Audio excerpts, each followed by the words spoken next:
외에는 주문하신 그대로 받으셔야 되거든요. 그래서 잘못되신 분은 저에게 얘기하시면요, 제가 제 성경 여분을 좀 많이 주문해 놨거든요. 그래서 제가 바꿔드릴 테니까요, 그 말씀을 해주십시오. 확인해 보시고요. 그리고 이제부터는 그냥 그 서점에서 구매하시면 됩니다. 이거 물량이 많이 있습니다. 다른 광고는 없고요. 저희 오늘 계속해서 저희가 다니엘서를 보도록 하겠습니다. 저희가 지금 다니엘서 강해를 하고 있습니다. 주석을 하는 건 아니에요. 한 구절 한 구절 단어 하나하나 어떤 사전적 정의를 하고 이렇게 주석을 하는 건 아닙니다. 강해를 하는 겁니다. 그럼 강해는 뭐냐면요, 먼저 이 본문을 우리가 보고 역사적인, 구약 성경이니까요, 역사적인 그 배경을 설명하고, 그 다음에 이제 여기서 나오는 교리적인 것들이 있어요. 또 교리적인 것들을 설명하고, 그 다음에는 주로 우리에게 영적 적용을 많이 하게 됩니다. 그래서 강해 설교는 우리에게 영적 적용을 많이 한다, 이렇게 보시면 돼요. 특히 다니엘서는요, 역사적으로도 굉장히 이스라엘에게는 불행한 시기지만 우리에게는 좀 흥미있는 그런 이야기들이 있고요. 교리적으로는 구약의 계시라고 볼 수 있기 때문에 예언이 넘쳐납니다. 교리적이다, 이 말 다른 말로 하면 예언적이다, 이렇게 얘기할 수 있거든요. 그래서 교리적인 것들, 예언적인 것들이 굉장히 많이 나와요, 다니엘서에는. 그리고 또 영적인 교훈도 굉장히 많이 있습니다. 왜냐하면요, 이 다니엘서의 중심 인물이 당연히 다니엘이죠. 그리고 이제 세 친구들이 조연급으로 등장하는데요. 처음에 이들이 다니엘서 1장에 나올 때 10대예요, 10대. 그래서 정확한 나이는 알 수 없는데요, 우리가 지난 시간에 아마 17살 정도, 한 중고등학생 정도의 젊은 청년일 것이다, 이렇게 예상했는데요. 더 어릴 수도 있어요. 왜냐면요, 오늘 본문에서 나오나 제가 헷갈리는데요. 오후에도 이제 다니엘서 계속해서 강의를 하거든요. 아이들이라고 표현해요. child이라고 표현합니다. children. 그러니까 아주 어린 아이들일 수도 있어요. 12살, 11살 이런 아이들일 수도 있습니다. 근데 그렇게 어린 아이들이요, 모든 걸 다 잃은 상황에서, 또 의지할 사람이 아무도 없어요. 가족도 없고. 그런 상황에서도 하나님의 말씀을 아주 담대하게 지키는 모습들이 나와요. 그래서 우리가 지금 어려운 시대라고 얘기하잖아요. 다니엘은 훨씬 더 어려운 시대였거든요. 어려운 시대를 살았는데 그럼에도 불구하고 믿음을 아주 놀랍도록 지키는 장면이 나옵니다. 그래서 우리에게 주는 영적 교훈과 도전도 상당히 많이 있습니다. 그래서 오늘 오전 시간엔 저희가 다니엘서 1장 17절부터 21절까지 마무리를 하고, 오후에는 2장을 들어갑니다. 그래서 오전만 하고 가시는 분들도요, 오후에 한 3시 정도에 제가 오후 성경 공부를 이제 다 올리거든요. 그러니까 오후 강의도 반드시 들어보시기 바랍니다. 왜냐하면 다니엘서 2장은 정말 구약 성경 전체에서 가장 예언이 많이 나오는 그런 장이라고 볼 수 있는데요. 그 서론격에 해당하는 그런 부분을 오늘 살펴보기 때문에 반드시 들어보시기 바랍니다. 먼저 저희가 기도하고 시작하겠습니다. 하나님 아버지, 주님의 말씀과 또 그 말씀을 듣는 저희의 마음에 복을 주시기 원합니다. 선포되는 말씀을 통해 예수님을 높일 수 있도록 도와주시기 원합니다. 예수님의 이름으로 기도드렸습니다. 아멘. 다니엘서 이 1장 배경을 이해하기 위해서 저희가 구약 성경 몇 군데를 찾아보고요, 그 다음에 다니엘서를 보고 그 다음에 쭉 이제 설명을 드리도록 하겠습니다. 먼저 예레미야서를 보면요, 예레미야서에는 이 다니엘이 어떻게 해서 바벨론으로 끌려오게 됐는지 그 배경을 설명해 주고 있는데요. 예레미야서 25장 4절부터 5절에 이렇게 되어 있습니다. 주님께서 책망하시는 장면인데요.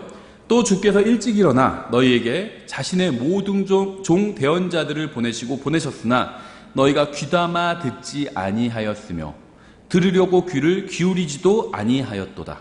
그들이 이르기를 이제 너희는 각각 자기의 악한 길과 너희의 악한 행위들을 버리고 돌아와 주께서 너희와 너희 조상들에게 영원 무궁토록 주신 땅에 거하고, 이렇게 말씀하고 있어요.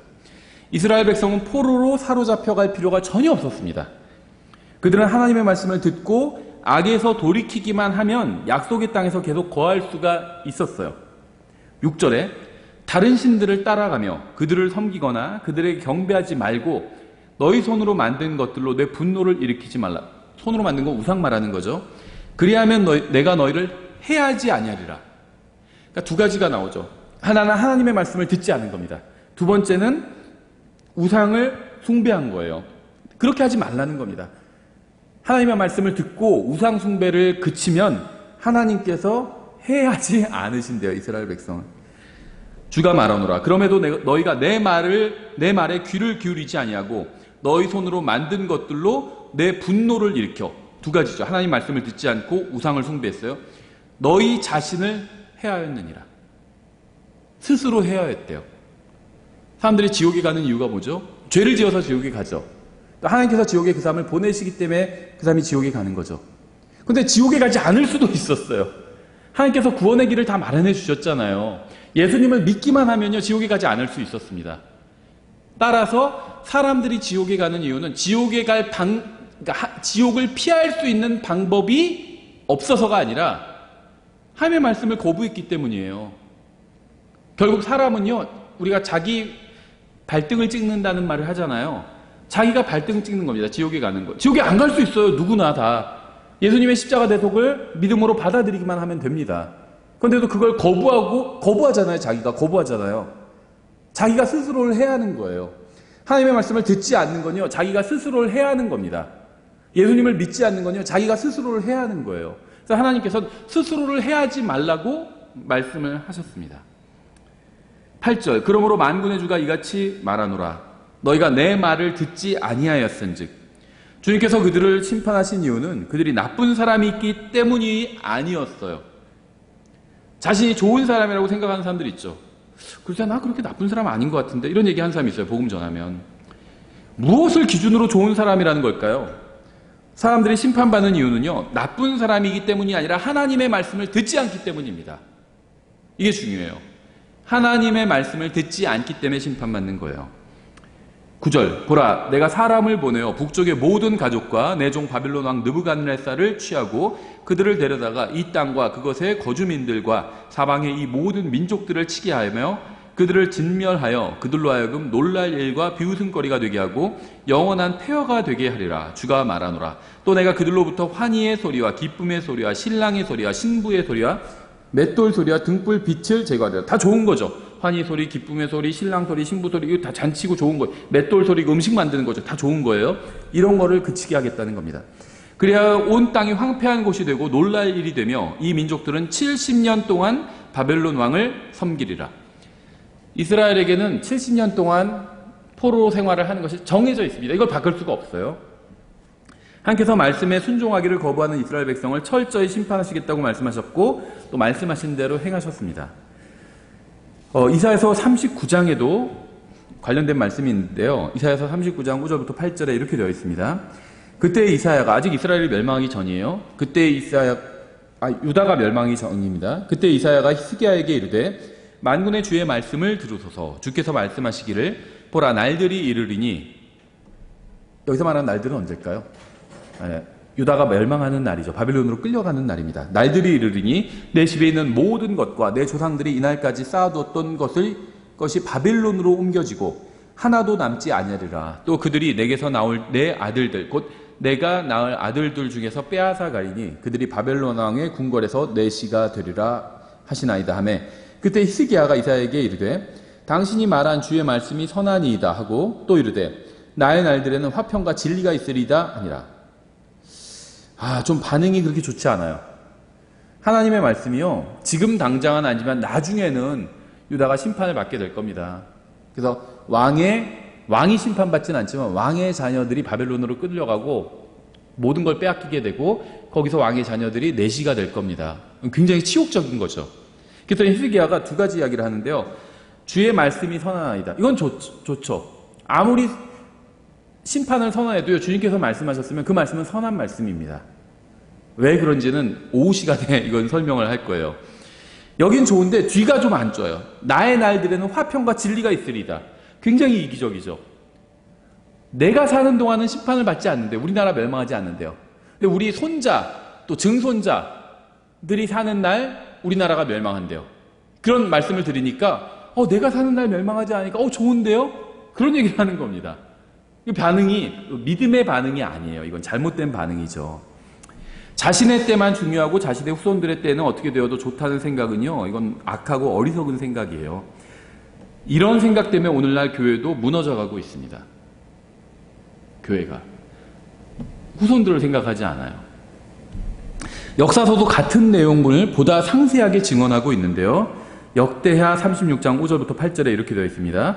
여호야김이 통치하기 시작할 때 나이가 25세더라. 그가 예루살렘에서 11년 동안 통치하며 주작이 하나님의 눈앞에서 악한 것을 행하였더라. 바벨론 왕 느부갓네살이 그를 치려고 올라와서 족쇄로 그를 결박하여 바벨론으로 잡아가고, 아까 히스기야에게 했던 예언이 그대로 성취되는 거죠. 느부갓네살이 또 주의 집의 기구들을 바벨론으로 가져다가 바벨론에 있는 자기의 전에 두었더라. 보라, 여호야김의 나머지 행적과 그가 행한 가증한 일들과 그에게서 발견된 것은 이스라엘과 유다의 왕들의 책에 기록되어 있느니라. 그의 아들 여호야긴이 그를 대신하여 통치하니라. 하나님께서 우리가 앞선 시간에 이스라엘 백성이 바벨론으로 끌려간 것은 하나님께서 바벨론 왕에게 이스라엘 백성을 내주셨기 때문에 끌려간 것이다. 이렇게 그런 내용을 살펴봤죠. 왜 내주셨죠? 하나님 앞에서 악하게 행위하기 때문에 내주신 거죠. 그러니까 항상 어떤 재앙이 임하는 이유는요, 죄를 지었기 때문에 재앙이 임하는 겁니다. 기본적으로 하나님께서 말씀하시면 항상 그대로 이루어져요. 열왕기하 25장 1절부터 7절도 같은 내용이 나와요. 그의 통치 제9년 10월 곧 그달 10일에 바벨론 왕 느부갓네살이 자기의 온 군대를 거느리고 예루살렘을 치러 와서 그것을 향해 진을 치고 그들이 그것을 치려고 사방으로 요새들을 쌓음에 그 도시가 시드기야 왕의 제11년까지 포위되었으며 4월 9일에 그 도시에 기근이 심하여 그 땅에 백성을 위한 빵이 없더라. 성경은요, 역사적 사실입니다. 그래서 항상 정확히 날짜를 말해요. 몇 월 며칠에 이런 식으로 얘기합니다. 이런 거 믿을만 하죠. 정확히 얘기하고 있어요. 그렇죠. 대략 300만 년 전에 이런 식의 얘기는 성경에 없습니다. 그거 지어낸 거예요, 사람들이. 그런 300만 년 전에 막 이런 식으로 단위가 크면요 사기꾼인 거 아시죠? 성경은 정확해요. 항상 사기꾼들은 단위가 커요. 제가 예전에 본 사기꾼이 있는데 당장 점심값도 없으면서 항상 얘기하는 금액이 커요. 50억이 어디서 들어오고 막 이런 얘기예요. 근데 당장 점심값도 없어요. 금액이 항상 커요. 몇백억이에요. 과학자들도 마찬가지인 것 같아요. 50억 년 전에 막 큰 얘기하죠. 사기일 가능성이 높아요. 성경은 정확히 얘기해요. 4월 9일에 그 도시에 기근이 심하여 그 땅의 백성을 위한 빵이 없더라. 그 도시가 함락되며 모든 군사가 밤에 두 성벽 사이에 있던 성문 길 곧 왕의 동상 옆에 있는 길을 따라 도망하였고 이제 갈대아 사람들이 사방에서 그 도시를 쳤으므로 왕이 평야를 향한 길로 가니라. 갈대아 사람들의 군대가 왕을 쫓아가 여리고 평야에서 그를 따라 잡음에 그의 온 군대가 그를 떠나 흩어지니라. 이에 그들이 왕을 잡아 리블라에 있던 바벨론 왕에게로 데리고 올라가매 그들이 그를 심판하고 시드기야의 아들들을 그의 눈앞에서 죽이며 시드기야의 눈을 빼고 놋 족쇄로 그를 결박하여 바벨론으로 끌고 갔더라. 망한 겁니다. 성전도 허물어지고 왕도 잡히고 왕의 아들들 다 죽고 왕의 눈도 뽑혔어요. 시드기야가 마지막으로 본 장면은요, 자신의 아들들이 살해당하는 장면이었습니다. 히스기야는 자신의 때에 이러한 일이 일어나지 않으면 괜찮다고 했지만 그의 후손들이 당하는 일을 목격했다면 아마 생각이 달라졌을 거예요. 하나님의 말씀에 대한 불순종은 항상 이런 끔찍한 결과를 가져옵니다. 8절 바벨론 왕 느부갓네살 왕의 제19년 5월 곧 그달 7일에 바벨론 왕의 신하인 호위대장 느부사라단이 예루살렘에 이르러 주의 집과 왕의 집을 불태우고 예루살렘의 모든 집과 모든 위대한 자의 집을 불태우며 또 호위대장과 함께한 갈대아 사람들의 온 군대가 예루살렘 성벽을 사방에서 허니라. 또 이제 도시에 남아있던 백성의 남은 자들과 바벨론 왕에게 항복한 도망자들과 무리의 남은 자들은 호위대장 느부사라단이 사로잡아 갔으나 호위대장이 그 땅에 가난한 자들은 남겨두어 포도원을 가꾸는 자와 농부가 되게 하였더라. 성벽도 사라지고요, 도시도 사라졌고요, 성전도 사라졌고요, 성전의 기물들도 사라졌고요, 백성도 사라졌고요, 왕의 두 눈도 사라졌습니다. 대부분의 사람들은요, 죽임을 당하거나 고문을 당했고요, 이제 일부는 다니엘과 세 친구처럼 바벨론으로 끌려갔어요. 쓸만한 애들, 좀 똘똘해 보이는 애들, 거기다가 또 잘생긴 애들 뽑아갔다고 그러죠. 이제 다니엘서 1장을 보겠습니다. 이게 이제 다니엘서 1장의 배경이에요.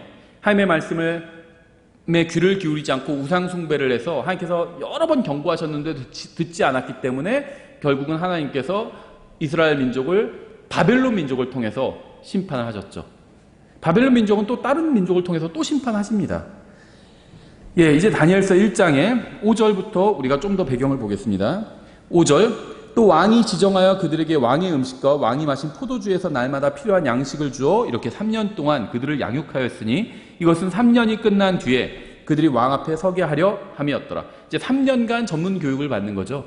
또 대학원이 다 3년이에요. 그렇죠. 무슨 그 법학대학원도 3년이고 지금 그 의학대학원 없어지면 의학대학원 3년이고 뭐 경영대학원 3년이고 대부분 3년 과정입니다. 다. 그렇죠. 신학교도 다 3년이에요. 신학원들이 3년이에요. 그렇죠. 사설 신학원들이. 이제 이들 가운데는 유다 자손에 속한 다니엘과 하나니아와 미사엘과 아사랴가 있었는데 내시들의 통치자가 그들에게 이름을 주었더라. 다니엘과 친구들이 뭐가 됐는지 아시죠? 내시가 된 거예요. 내시들의 통치자 수하에 들어간 거죠. 아래에. 그가 다니엘에게는 벨드사살이라는 이름을 주고 하나냐에게는 사드락, 미사엘에게는 메삭, 아사라에게는 아벳느고라는 이름을 주었더라. 내시는 유다에서 끌고 온 이 아이들의 고국과 그들이 섬기던 신에 대한 모든 기억을 지우고자 했습니다. 그래서 하나님과 관련 있던 그들의 이름을 바벨론의 신들과 관련 있는 이름으로 바꿨습니다. 이제 유대인들은 모든 걸 잃었죠. 하나님께서 그들에게 도시를 주셨지만 그들은 그 도시를 잃어버렸죠. 하나님께서 그들에게 성전과 제단을 주셨지만 그들은 성전과 제단도 잃었죠. 이들이 가지고 있는 것이라고는 이제 고국에서 부모님이 지어주신 이름밖에 없어요. 다 잃어버렸고 이름밖에 없습니다. 가지고 있는 게. 근데 이제 그 이름마저도 빼앗기게 생긴 거죠. 다니엘이라는 이름의 의미는요, 하나님은 나의 심판자시다, 이런 이름이에요. 좋은 이름입니다. 굉장히. 하지만 그의 이름은요, 바벨론인들이 섬기던 이 바벨론의 최고신이 벨이거든요. 그래서 바벨론인들이 섬기던 거짓신인 이 벨의 통치자라는 의미의 벨드사살이라는 이름으로 바뀌었어요. 또 하나냐는요, 여호와께서 선호하시는 것, 하나님께서 좋아하시는 것이라는 의미예요. 하나냐. 근데 이 이름은요, 태양신이 주는 계시라는 이름의 사드락으로 바뀌었습니다. 또 미사엘의 의미는요, 누가 하나님과 같은가요? 누가 우리 하나님과 같은가? 굉장히 좋은 이름이죠. 하나님을 찬양하는 이름인데요. 이 이름은 바벨론들의 우상인 삭이 있어요. 삭이라는 우상이 있는데 이 이름을 따라서 누가 삭과 같은가란 의미의 메삭으로 바뀌었습니다. 또 아사랴는 여호와께서 도우신다는 의미예요. 좋은 의미죠. 근데 이것은요, 느고를 섬긴다라는 의미인 아벳느고로 바뀌었어요. 느고도 이제 바벨론의 신입니다. 하위 신이에요. 바벨론은 여러 신들을 섬겨요. 벨이 최고 신이고 나머지 신들이 이제 하위 신들입니다. 그래서 4명의 히브리 어린 청년들의 이름이 하나님을 찬양하는 것에서 우상을 찬양하는 것으로 바뀌어버린 겁니다. 다니엘의 이름은 바벨론의 이제 주신인 벨을 따라서 정해졌고요. 이 이방 그 신들은요, 주신과 이제 그 하위 신들이 있죠. 뭐 제우스나 막 이런 게 주신이죠. 바벨론에서는 이 벨이 주신이에요. 그래서 주신인 다니엘을 제일 높게 쳐준 거죠. 그래서 이 주신의 이름을 따라서 정해졌고요. 그 밑으로는 이제 태양신, 흑의 신, 불의 신의 이름을 따라서 사드락, 메삭, 아벳느고라는 이름이 정해진 겁니다. 근데 저도 그래요. 생각해보니까. 근데 불행하게도요, 대부분의 그리스도인들은 새 친구의 이름을 히브리식이 아닌 바벨론식으로 기억해요. 다니엘의 이름은 벨드사살이 아니라 다니엘이라고 우리가 기억을 하는데, 다니엘의 새 친구 이름이 뭐죠? 그럼 다 히브리식이 아닌 바벨론식으로 기억합니다. 그렇죠? 사드락, 메삭, 아벳느고 이렇게 기억해요. 그렇죠? 근데 놀라운 게 뭐냐면요, 이 다니엘서에 보면 하나님이 나오고 천사가 나오잖아요. 또 다니엘서의 기록자가 누군지 우리가 정확히 알 수는 없지만 다니엘서의 기록자가 나오죠. 근데 하나님과 천사나 기록자는요, 항상 히브리식으로 이 다니엘과 새 친구의 이름을 부릅니다. 근데 여기에 나온 바벨론인들은 이제 이 바벨론식으로 이름을 부르는 걸 볼 수가 있어요. 이 세상은 모든 힘을 다해서 여러분을 하나님의 집으로부터 멀어지게 하려고 합니다. 하나님께 경배드리는 것으로부터 멀어지게 하고요, 여러분이 부모님으로부터 하나님에 관해서 배운 것들로부터 또 멀어지게 하려고 합니다. 마귀는 여러분을 영적인 바벨론으로 끌고 가려고 할 뿐만 아니라 여러분이 하나님에 관해서 배운 모든 것을 잊어버리게 하려고 합니다. 마귀는 여러분이 구원받기 전의 상태로 돌아가게 하려고 합니다. 물론 여러분의 구원을 한번 구원받은 사람의 구원을 취소시킬 수는 없어요. 마귀도 그걸 압니다. 하지만 구원받기 전의 생활로 돌아가게 할 수 있다는 겁니다. 구원받기 전처럼 살게 하려고 해요. 마귀는 여러분이 이 세상에서 만몬을 섬기고요, 이 세상 사람처럼 살아가게 하려고 합니다. 하나님의 자녀로 다시 태어났지만 그것을 무시하고 그냥 이 세상에서 만몬만을 쫓으면서 살아가게 하려고 그렇게 한다는 겁니다. 오늘날 대부분의 교회가 영적으로 죽어버린 이유는요, 세상은 그리스도인들을 바벨론 사람처럼 만들려고 하는데 그리스도인들은 세상을 그리스도인으로 만들려고 하지 않기 때문이에요. 그러니까 뭐냐면요, 세상이 교회에게 주는 영향보다 교회가 세상에게 주는 영향이 훨씬 더 작아진 거예요. 그래서 교회가 영적으로 죽어버린 겁니다. 대부분의 기독교인들은요, 주일에 교회에 가서 예배에 참석하고 나머지 6일은 이 세상을 따라 삽니다. 그들은 죽으면 하늘나라에 가기를 소망해요. 하지만 이 세상에서 사는 동안은 바벨론 사람처럼, 세상 사람처럼 살기를 원합니다. 죽어서는 하늘나라에 가기를 원하지만 살아서는 세상 사람들과 똑같은 방식으로 살고 싶어요. 세상 사람들이 추구하는 걸 추구하고요, 세상 사람들이 환호하는 거에 같이 환호하고요, 그렇게 살아가고자 합니다. 느부갓네살은요, 바벨론에서 누구도 유대교를 믿는 것을 허용하지 않았어요. 히브리인들은 이스라엘에서 바벨론인처럼 살았기 때문에 바벨론으로 끌려갔습니다. 바벨론을 동경했어요. 제가 지어낸 얘기가 아니에요. 이 바벨론은요, 이 바벨론제 옷 뭐 이런 게 나와요, 성경에. 그렇죠. 그런 걸 동경했습니다. 그래서 하나님께서 바벨론으로 끌려가게 하신 겁니다. 주님은 이스라엘을 괴롭게 하고 싶지 않으셨어요. 이스라엘이 상하거나 포로로 끌려가는 것도 원하지 않으셨습니다. 그들이 노예 생활을 하는 것도 원하지 않으셨어요. 하지만 주님께서 그들에게 주신 땅에서 주님의 백성답게 살기를 원하셨지만 이스라엘 백성은 바벨론 사람들을 부러워하면서 바벨론 사람처럼 살기를 원했습니다. 그래서 주님은 그들을 바벨론으로 끌려가도록 놔두신 겁니다. 하나님께서는 유대인들의 죄로 인해서 그들에게 고난을 주셨습니다. 주님께서는 항상 죄를 지은 사람들에게 경고하기 위해서 고난과 어려움을 주십니다. 그런데 많은 사람들이 자신들의 죄는 생각하지 않고 오히려 하나님께 화를 내고 분노했어요. 하나님께서 왜 우리를 이렇게 바벨론으로 끌려가게 놔두시는가, 이렇게 하나님께 화를 내기 시작했다는 거죠. 주님께서는 사람들에게 죄에 대한 벌로 고난을 주셨는데 사람들은 회개하지 않고 오히려 주님을 비난하고 있다는 겁니다. 하지만 생각해 보세요. 모든 문제를 해결할 수 있는 분은 하나님이죠. 하나님께 화를 내고 하나님을 비난한다면 대체 누구에게 도움을 요청할 수 있을까요? 고난의 때에 하나님께로 돌아서지 않고 오히려 하나님을 원망하거나 비난한다면 대체 누구로부터 도움을 얻고 위로를 얻고 힘을 얻을 수 있을까요? 하나님을 떠난다면 이 세상에서는 철저하게 혼자가 됩니다. 구원받은 사람도 마찬가지예요. 구원은 받았지만 말씀에 순종하지 않는 사람 안에 거하시는 성령님께서는요, 일종의 소멸 모드로 전환하세요. 성경에서 성령을 소멸시키지 말며 이런 말이 있죠. 있긴 있는데 불을 꺼버리시는 것 같아요. 하나님의 말씀을 떠나면요, 성령님께서 소멸 모드로 전환하시는 거예요. 계시긴 계신데 없는 것처럼 계시는 겁니다. 없는 것처럼. 성경은 어둠 속에서 빛을 비춰주기 때문에 성경을 펴지 않으면 계속 어둠 속에 거하게 됩니다. 아주 칠흑같은 밤이에요. 내 손에 후레쉬가 있어요. 손전등이 있어요. 근데 손전등을 켜지 않으면 어떻게 되죠? 계속 어둠 속에 있는 겁니다. 성경을 가지고 있는데 펴서 읽고 그 말씀대로 살지 않는다면 빛이 없는 것과 같다는 겁니다. 성경이 없는 것과 마찬가지라는 거예요. 생각해보세요. 성경을 가지고 있는데 읽지 않아요. 그럼 성경이 없는 것과 차이가 없죠. 성경이 없는 사람도 성경이 없으니까 읽지 않잖아요. 근데 성경을 가지고 있는데 성경을 읽지 않으면 똑같아요, 결국엔. 그렇죠. 근데 한 발 더 나아가서 성경을 가지고 있고 읽긴 읽지만 그 말씀대로 살지 않아요. 그럼 소설책 읽는 것과 뭐가 다른 거죠? 의미가 없어집니다. 성경을 읽은 의미가 없어요. 성경은요, 그걸 읽기만 하면 무슨 마법 주문처럼 뭐가 이루어지는 게 아닙니다.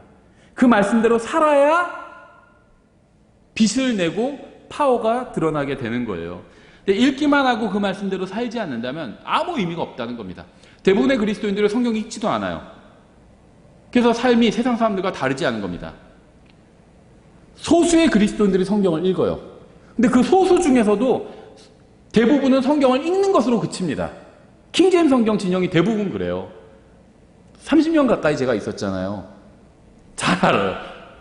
저도 그럴 때가 많이 있었거든요. 성경을 읽긴 읽는데요, 그 말씀대로 살지 않아요. 그럼 똑같아요. 읽지 않은 것과 똑같습니다. 지식을 가지고 있는 것만으로는 의미가 없어요. 그 말씀대로 살아야 의미가 있는 겁니다. 예레미야에서 말씀하신 것처럼 하나님께서 사람을 해치신 것이 아니라 말씀을 거부함으로 사람이 스스로를 해친 거예요. 다니엘과 세 친구는요, 바벨론에서 고난을 당했습니다. 그들은 모든 것을 잃었어요. 하지만 그들은 포기하지 않았습니다. 8절에 그러나 다니엘은 왕이 정해준 음식이나 왕이 마신 포도주로 자기를 더럽히지 아니하겠다고 마음속에 작정하였으므로 자기를 더럽히지 아니하려고 내시들의 통치자에게 요청하니. 지난 시간에 설명드렸죠. 포도주와 귀한 음식이에요. 귀한 음료죠. 포도주와 고기는요, 먼저 우상에게 바치고 나서 먹게 됩니다. 그래서 우상에게 바친 것으로 자기를 더럽히지 않으려고 이것을 거부한 겁니다. 다니엘은 바벨론의 음식이 자신을 더럽힌다고 생각했어요. 포도주도 자신을 더럽힌다고 생각했습니다. 포도주도. 기독교인들 중에서도요, 술을 마시는 사람들이 있어요. 여럿 봤습니다. 취하지만 않으면 약간의 음주는 해도 된다고 주장을 합니다. 그들이 그러한 생각을 갖게 된 이유는요, 하루 종일 바벨론과 어울리고 바벨론만 바라보고 바벨론의 말만 듣고 바벨론처럼 생각하기 때문이에요. 성경 어디에서요, 포도주 조금은 괜찮다 이런 말 없어요. 쳐다도 보지 말라고 그랬어요. 그럼 길 가다가 포도주 있고 마트에서 포도주 보면 그건 죄가 아니에요. 마시려고 쳐다보지 말라는 겁니다. 마시려고.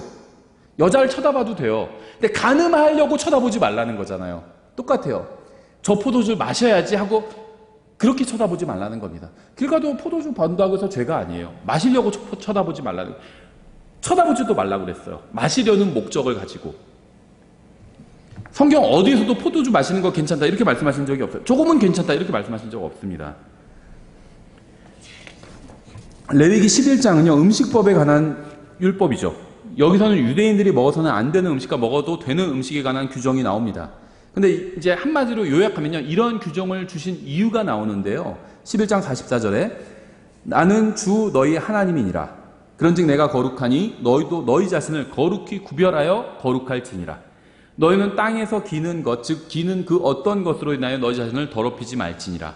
나는 너희 하나님이 되려고 너희를 이집트 땅에서 데리고 올라오는 주니라. 그런즉 내가 거룩하니 너희는 거룩할지니라. 너희만 거룩해라 이렇게 말씀하신 것이 아니라 하나님께서 거룩하시니까 너희도 거룩하라는 겁니다. 그렇죠. 이 설교를 듣고 계신 분들 중에는요, 암에 걸린 분도 있을 수 있고요, 가정에 문제가 있는 분들도 있을 수 있고요, 아이들로 인해서 큰 고민에 빠진 분들도 있을 겁니다. 다니엘이 하는 말, 다니엘이 보여준 간증을 우리가 잘 볼 필요가 있어요. 다니엘은 자신을 감독하는 사람에게 하나님이 자신의 주님이라고 고백을 했습니다. 담대하게. 그래서 자신은 하나님께서 기뻐하시지 않는 음식은 먹지 않겠다고 말했어요. 이거 목숨 걸고 얘기한 거예요. 그렇죠. 근데 왜 이런 말을 해도 내시가 다니엘을 해하지 않았는지, 처벌하지 않았는지 우리가 지난번에 이유를 봤죠. 먼저 하나님께 자신을 드렸어요. 마음을 하나님 앞에 먼저 작정을 했습니다. 그러니까 하나님께서는 다니엘이 이 내시들을 주관하는 이 포로들을 주관하는 내시에게 호의를 받게 하셨죠. 호의를 받은 상태에서 어떤 얘기를 하니까 사람들을 주관하는 내시가 그걸 받아들일 수 있었던 거죠. 다니엘은 정중하게 말했지만 이런 의미의 이야기를 한 거예요. 당신은 저의 도시와 백성을 불태우고 저의 부모를 죽이고 육체를 구속하고 노예로 만들었지만 주님께서는 여전히 저의 하나님입니다. 이런 얘기를 한 겁니다. 이건 정말 놀라운 고백이에요. 이 다니엘서 1장에서는요, 다니엘과 세 친구가 성인 남성들, 맨이라고 얘기하지 않고요, 아이들, 칠든이라고 얘기해요. 칠든은 4절에서 하나님께서는 그런즉 내가 거룩하니 너희는 거룩할지니라 이렇게 말씀하셨습니다. 다니엘의 신앙 고백의 의미를 이해하셔야 돼요. 이런 얘기입니다. 당신들은 저의 제사장들을 죽이고 레위인들을 죽이고 성전을 허물고 제단을 허물고 주님께 희생물을 드리지 못하게 하고 주님의 명절을 지키지 못하게 했습니다. 그래서 이제 제가 할 수 있는 것은 저 자신을 거룩하게 하는 것밖에 없습니다. 다 잃어버렸기 때문에 주님께 드릴 게 아무것도 없어요. 그래서 저 자신을 드리겠다는 겁니다. 저는 주님께 드릴 것이 아무것도 없어서 이제 저 자신을 드리려고 합니다. 다른 사람들이 무슨 말을 하고 무슨 생각을 하는지는 중요하지 않습니다. 저는 자신을 거룩하게 하고 하나님께 드릴 것입니다. 이런 얘기를 한 겁니다. 내시 앞에서. 이건 정말 놀라운 신앙 고백이었고요. 다니엘은요, 정말 놀라운 아이였습니다. 같은 신앙을 가진 사람들 사이에서 거룩하게 행하는 것은 어렵지 않아요. 그렇죠. 교회에서 주님을 찬양하는 건 어렵지 않습니다. 하지만 구원받지 못한 사람들 사이에서 하나님의 자녀답게 사는 것은 쉽지 않아요. 야, 같이 술 마시자. 야, 술 조금이면 어때? 나도 교회 다녀. 나 집사야. 근데 나도 마시거든. 거기서 거절하기는 쉽지 않다는 거죠. 다니엘처럼 하나님 앞에서 거룩하게 살아야겠다고 결심하지 않고서는 결코 거룩하게 살 수가 없습니다. 깨어있는 겁니다. 이게 깨어있는 거예요. 다니엘에게는 엄마도 없었고 아빠도 없었고 제사장도 없었고 주일학교 교사도 없었고 목사도 없었고요. 도움을 줄 수 있을 만한 사람이 아무도 없었어요. 하지만 그는 바벨론의 음식을 먹고 바벨론의 방식대로 사는 것을 거부했습니다. 왜냐하면 그것은 하나님을 기쁘시게 하는 것이 아니었다는 사실을 말씀을 통해 알고 있었기 때문이에요. 다니엘 시대에는요, 이미 예레미야의 말씀이 선포된 후였습니다. 이런 말씀을 알고 있었어요. 예레미야서의 말씀을 알고 있었습니다. 다니엘은 하나님께서 거룩하신 것처럼 자신도 거룩하게 살아야겠다고 작정을 했습니다. 우리는 교회에서도요, 그리스도인답게 행해야 되고요, 교회 문 밖을 나가서 세상에 가서도요, 그리스도인답게 행해야 합니다. 우리 주위에 바벨론인들만 있을 때에도 세상 사람들, 이 바벨론은 세상을 상징하거든요. 이집트와 바벨론은 세상을 상징해요. 우리 주위에 세상 사람들만 있을 때도요, 그리스도인답게 행해야 돼요. 우리가 살아계신 하나님을 믿고 그분의 말씀을 믿는다는 사실을 아는 사람이 아무도 없는 곳에서도요, 우리는 그분의 자녀답게 말하고 행해야 합니다. 우리는 아버지가 되시는 하나님처럼 되고자 하는 열망을 가지고 있어야 돼요. 하나님께서 거룩하신 것처럼 우리도 거룩하게 말하고 행하고 살아야 합니다. 오늘 우리가 배워야 될 핵심 내용이 무엇일까요? 이제 그 다니엘서 1장 17절부터 21절까지 보겠습니다. 다니엘서 1장 17절. 이 내 아이들로 말하건대, 다니엘과 세 친구를 내 아이들이라고 해요. children이라고 얘기합니다. 그러니까 우리가 17살 정도 더 어릴 수 있어요. 이 내 아이들로 말하건대 하나님께서 그들에게 지식을 주시고 모든 학문과 지혜에서 능숙함을 주셨으며 또 다니엘은 모든 환상과 꿈을 깨달아 알더라. 그가 그들을 데리고 돌아와야 한다고 왕이 말한 날들이 이제 끝나니 그때 내시들의 통치자가 그들을 데리고 느부갓네살 앞으로 들어오니라. 왕이 그들과 대화하고 그들 모두 가운데 다니엘과 하나냐와 미사엘과 아사랴와 같은 자를 찾지 못하였으므로 그들을 왕 앞에 서게 하니라. 왕이 지혜와 명철에 대한 모든 문제에 관하여 그들에게 묻는 가운데 그들이 자기의 온 영토 안에 모든 마술사와 별을 살펴보는 자보다 10배나 나은 줄 아니라. 다니엘은 고레스 왕의 제1년까지 계속해서 있었더라. 엄청난 성과를 낸 겁니다. 왕이 바뀌어도요, 다니엘은 계속 살아남았던 거예요. 우리를 향한 하나님의 계획이 무엇인지 어떻게 알 수 있을까요? 다니엘과 세 친구는 아직 아이들이었습니다. children, 아이들이었어요. 이들은 바벨론에서 몇 년간 교육을 받았습니다. 이들은 충실하게 학업에 임했고요, 다른 학생보다 10배나 나은 학업 성취도를 보였습니다. 이들은 이 세상 공부는 다 부질없는 것이라고 하면서 학업에 게으르지 않았어요. 이들은 주어진 환경에서 열심히 공부했고요, 그 결과 국가를 운영하는 자리에까지 올라가게 되었습니다. 다니엘은 열심히 공부했고 그 결과 왕이 무엇을 해야 하고 누구에게 기도하고 제국을 어떻게 통치해야 할지 말할 수 있는 경지에 다다랐어요. 다니엘은 열심히 공부했고요, 그 결과 국가에 중대한 위기가 오면 사람들은 다니엘을 찾아서 조언을 구해야만 했습니다.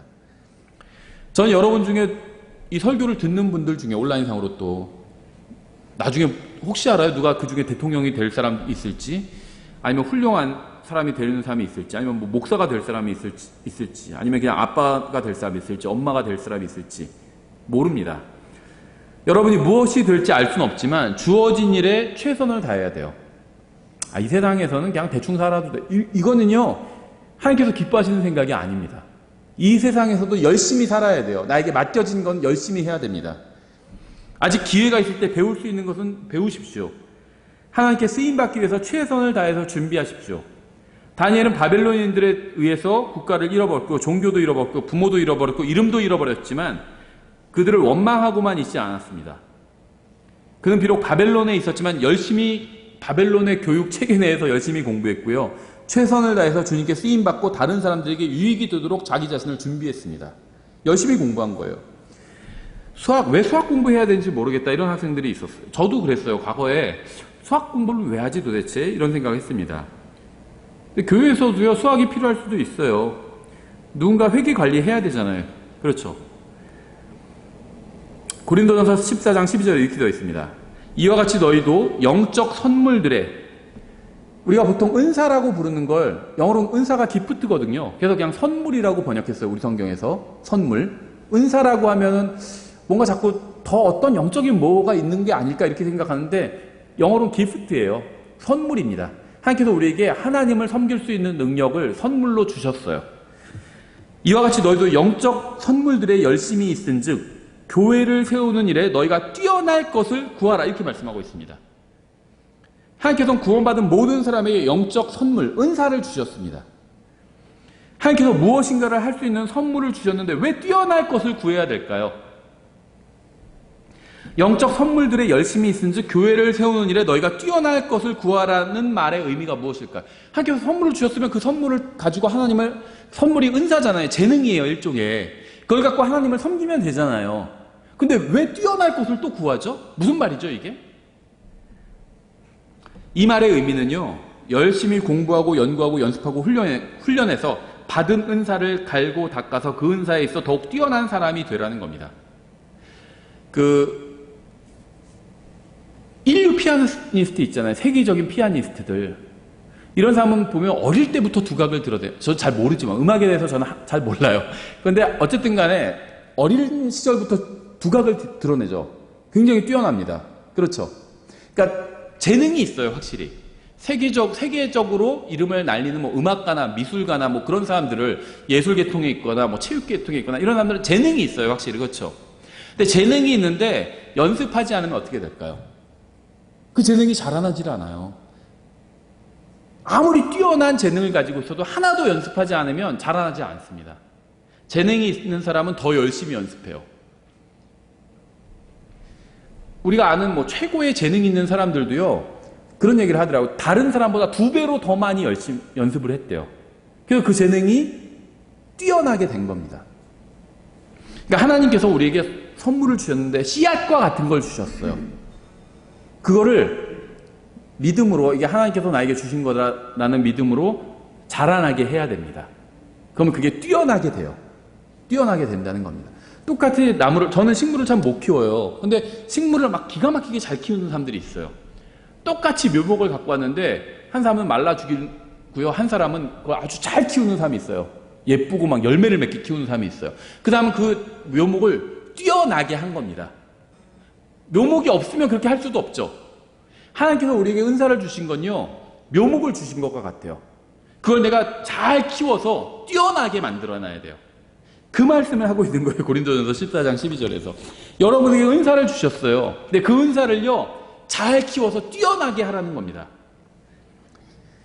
고린도전서 1장 25절 이렇게 되어 있어요. 하나님의 어리석음이 사람들보다 지혜롭고 하나님의 약함이 사람들보다 강하니라. 형제들아, 너희를 부르신 것을 너희가 보거니와 부르심을 받은 자로서 육체를 따라 지혜로운 자가 많지 아니하고 강한 자가 많지 아니하며 고귀한 자가 많지 아니하도다.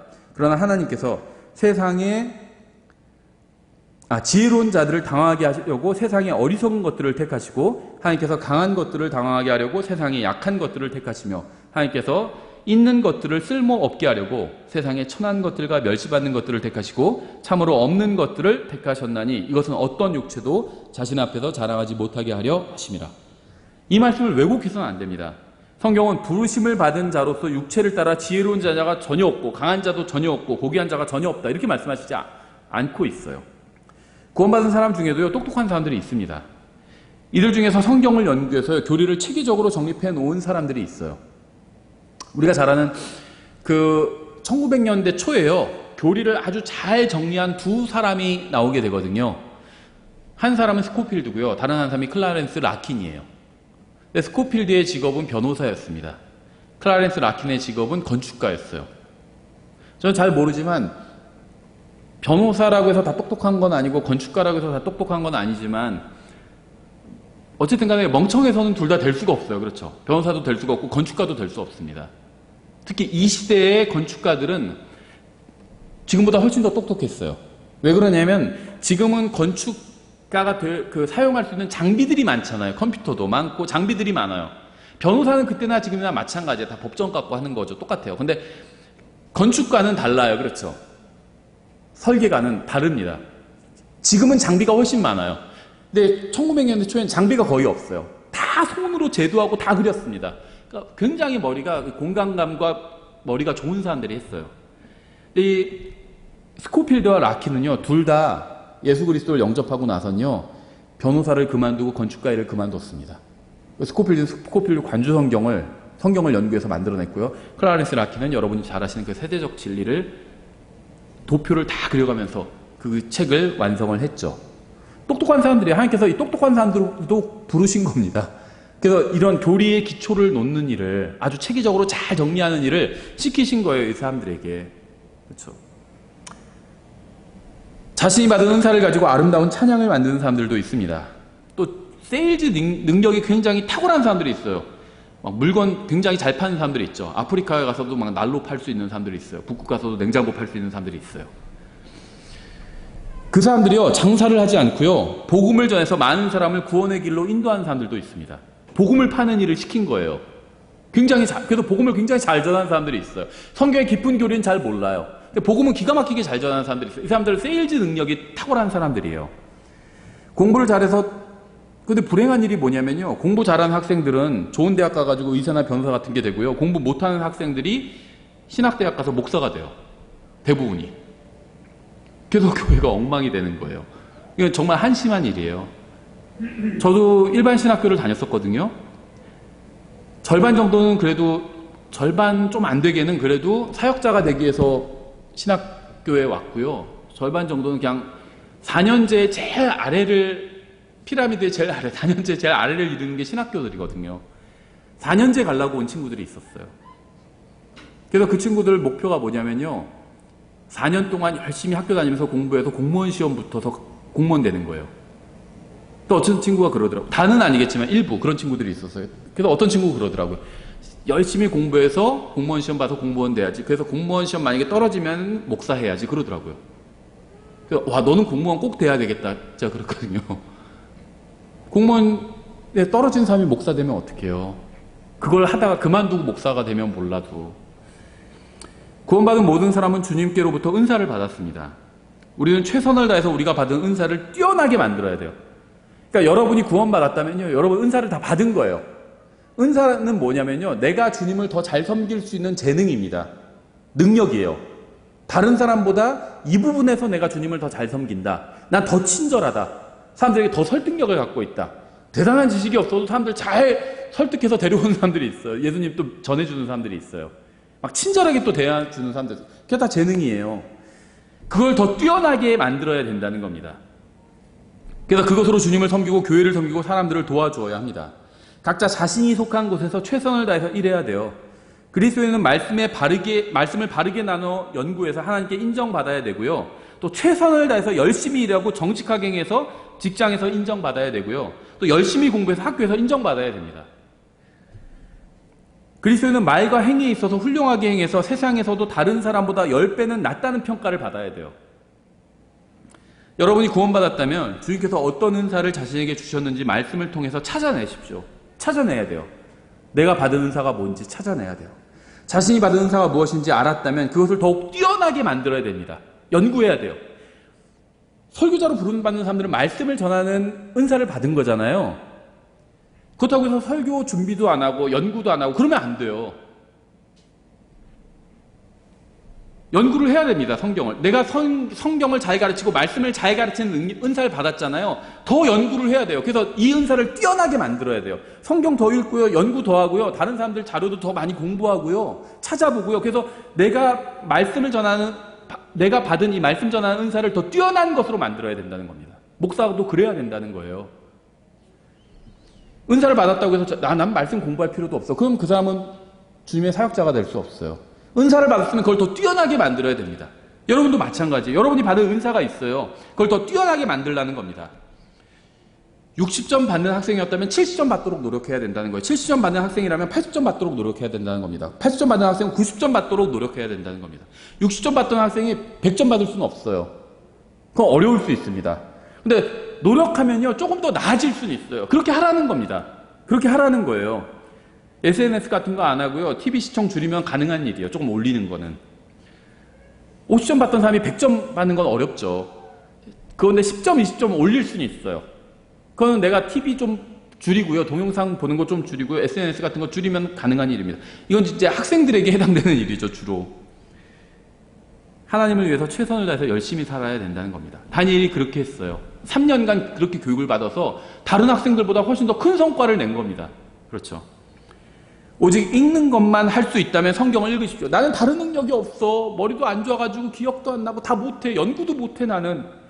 그럼 읽으세요 그냥. 나는 읽는 능력만 있다. 드립다 읽으십시오.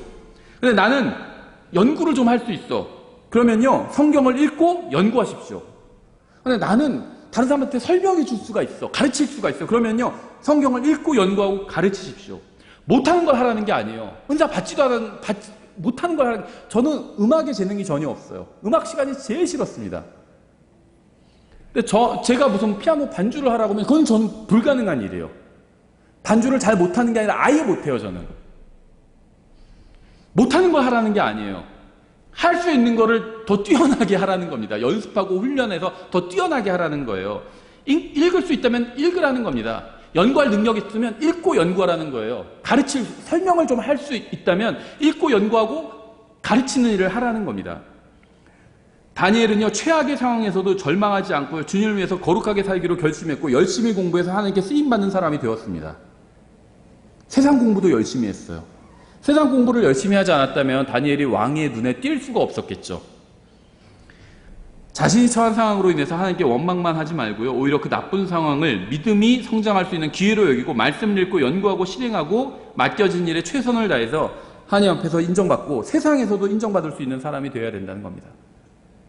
1등만 인정받는 거 아니죠. 열심히 하면요, 세상에서도 인정해줘요. 근데 아무리 머리가 좋아도요, 속된 말로 농땡이 치고 제대로 일을 안 하면요, 세상에서도 욕먹습니다. 그렇죠? 머리 좋으면 뭐해? 뭐 좋은 학교 나오면 뭐해? 게으르고 일을 열심히 안 하는데 그런 사람은 잘라버려요, 회사에서도. 내가 머리가 안 좋은데 어떻게 머리를 좋게 하라, 이런 말이 아니에요. 없는 것을 뭐 하라는 게 아닙니다. 성실하게 할 수는 있잖아요. 그렇죠? 그렇게 하라는 거예요. 그래서 세상에서도 인정받으라는 거예요. 그래야 그 사람들한테 예수님에 대해서 말해줄 수가 있죠. 하나님의 말씀을 열심히 연구하면요, 하나님께 인정받습니다. 그게 중요하죠. 근데 세상 사람들에게 인정받는 것도 중요해요. 저 사람은 교회는 열심히 다니고 성경 열심히 연구하는데 일은 열심히 안 해. 그럼 인정하지 않겠죠. 세상 사람들한테도 인정받아야 돼. 다만 순서가 있어요. 하나님을 먼저 사랑하고 이웃을 사랑해야 되죠. 하나님께 먼저 인정받고 그 다음에 세상 사람들에게도 인정받아야 돼요. 근데 세상 사람들한테 인정받는 건요, 열심히 하고요, 최선을 다해서 하고요, 정직하게 하면 인정받아요. 다니엘은 하나의 제국이 멸망해도 다음 제국에서 다시 일했습니다. 왕은 바뀌었지만 계속 남아서 나라에서 중요한 일을 감당했어요. 그의 인생은 하나님 앞에서 거룩하게 사는 것과 항상 주어진 일에 최선을 다하는 것으로 충만했습니다. 다시 본문 보면요, 본문 읽고 마칠게요. 이 내 아이들로 말하건대 하나님께서 그들에게 지식을 주시고 모든 학문과 지혜에서 능숙함을 주셨으며 또 다니엘은 모든 환상과 꿈을 깨달아 알더라. 그가 그들을 데리고 들어와야 한다고 왕이 말한 날들이 이제 끝나니 그때 내 시들의 통치자가 그들을 데리고 느부갓네살 앞으로 들어오니라. 왕이 그들과 대화하고 그들 모두 가운데 다니엘과 하나냐와 미사엘과 아사랴와 같은 자를 찾지 못하였으므로 그들을 왕 앞에 서게 하니라. 세상 사람처럼 살지 마십시오. 하나님 앞에서 뛰어난 사람이 되세요. 내가 받은 재능이 있잖아요. 그걸 뛰어나게 가꾸십시오. 하나님과 사람 앞에서 최선을 다해서 좋은 간증을 남기세요. 20절, 왕이 지혜와 명철에 대한 모든 문제에 관하여 그들에게 묻는 가운데 그들이 자기의 온 영토 안에 모든 마술사와 별을 살피는 자보다 10배나 나은 줄을 아니라. 다니엘은 고레스 왕의 제1년까지 계속해서 있었더라. 다니엘은 70년간 왕의 조언자로 일했습니다. 하나님께서 그에게 능력을 주셨고요, 그는 그 능력을 더욱 뛰어난 것으로 만들었어요. 여러분 자신을 다른 사람과 비교하지 마십시오. 그럴 필요는 없어요. 여러분의 마음과 생각과 손을 보고 하나님께서 여러분에게 어떤 선물, 은사를 주셨는지를 찾아내십시오. 그리고 그 은사를 더욱 뛰어난 것으로 만드십시오. 기도하겠습니다. 하나님 아버지, 젊은 사람들이 이 설교를 들을 수 있도록 인도해 주시기 원합니다. 아무도 우리를 돕는 사람이 없을 때 우리가 낙심하지 않고 주님만을 바라보고 살 수 있도록 도와주시기 원합니다. 우리 인생에 앞으로 얼마나 많은 어려움이 닥칠지 모르지만 주님께서 주시는 은사와 재능으로 최선을 다해서 예수님을 위해 살 수 있도록 도와주시기 원합니다. 이 설교를 듣는 모든 사람이 예수님을 위해 살겠다고 결심하게 도와주시기 원합니다. 예수님의 이름으로 기도드렸습니다. 아멘.